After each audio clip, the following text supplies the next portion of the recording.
মাদারীপুরের শিবচর পৌরসভার চর শ্যামাইল ও শ্যামাইল মৌজায় 2.68 একর জমিতে 2023 সালে নির্মাণ শুরু হয় বর্জ্য ব্যবস্থাপনা ইউনিট। প্রায় 12 কোটি টাকা ব্যয়ে কাজটি নির্মাণ শুরু করে টার্ন নামে একটি ঠিকাদারি প্রতিষ্ঠান। নির্মাণ কাজ শেষও হয়েছে, এখন শুধু উদ্বোধনের অপেক্ষায়।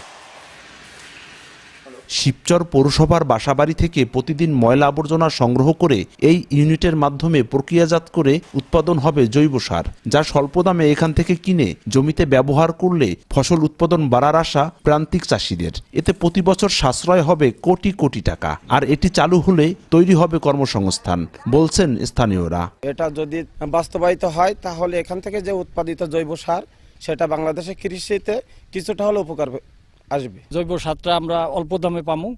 জৈব সারটা যদি আমরা খেতে দেই তাহলে আমরা ফসলটা ভালো পাবো।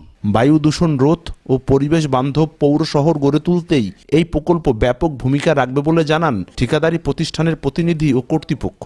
রাসায়নিক সার জমির ক্ষতি করে, কিন্তু জৈব সারটা জমির জন্য জমি উর্বর করে, যার কারণে হচ্ছে আমাদের এই প্রজেক্টটা হাতে নেওয়া এবং এলাকার মানুষের বেশ কিছু মানুষের এখানে কর্মসংস্থানের সৃষ্টি হবে, এলাকার মানুষ উপকৃত হবে। এই উদ্দেশ্য হচ্ছে প্রজেক্টটা হাতে নেওয়া।